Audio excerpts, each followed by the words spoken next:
Sandiqqa yashiringan jasad. To'y kechasi har qanday yosh kelin kuyov uchun baxt va muhabbat kechasi bo'lishi kerak edi. Ammo bu galgi to'y boshqacha tugadi. Jasur va Malika bir-birini yaxshi ko'rib turmush qurgan yoshlar edi.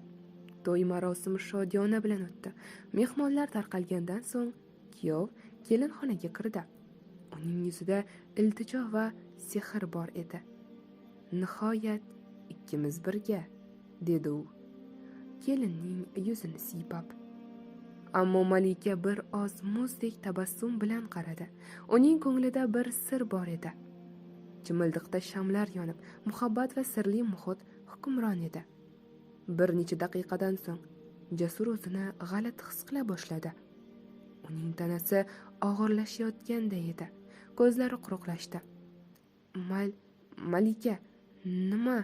Deb yonboshlab ketdi u. Kelin jim turib, uning sovuqlanib borayotgan qo'llarini kuzatdi. U ko'ylagining ichki tarafidan kichik shisha idish chiqardi. Bu esa zahar edi. Malika tezda harakatga tushdi.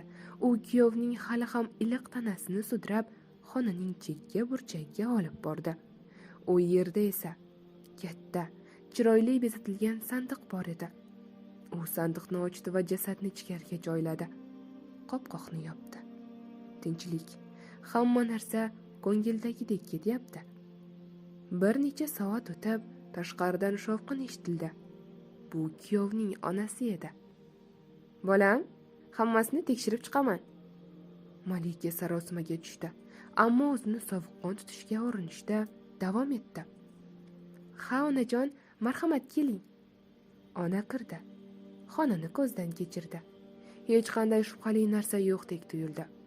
Bir payt u sandiq tomon yurdi. Bu sandiq nimaga bunchalik mustahkam yopilgan? Malika javob berishga ulgurmasdan ona dastakni ushlab sekinlik bilan ochdi.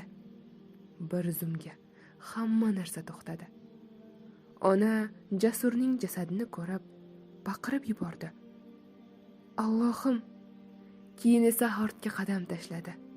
Bu uning rejasida yo'q edi. Buni sen qilding, dedi ona, ko'zlarida yosh to'kilib.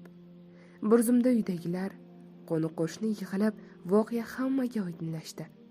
Malika qochmoqchi bo'ldi, ammo unga yo'l berishmadi. Senga endi joy yo'q, dedi biri. Kelin qamoqqa olindi. Ammo u hali ham so'nggi so'zlarini gapirmadi.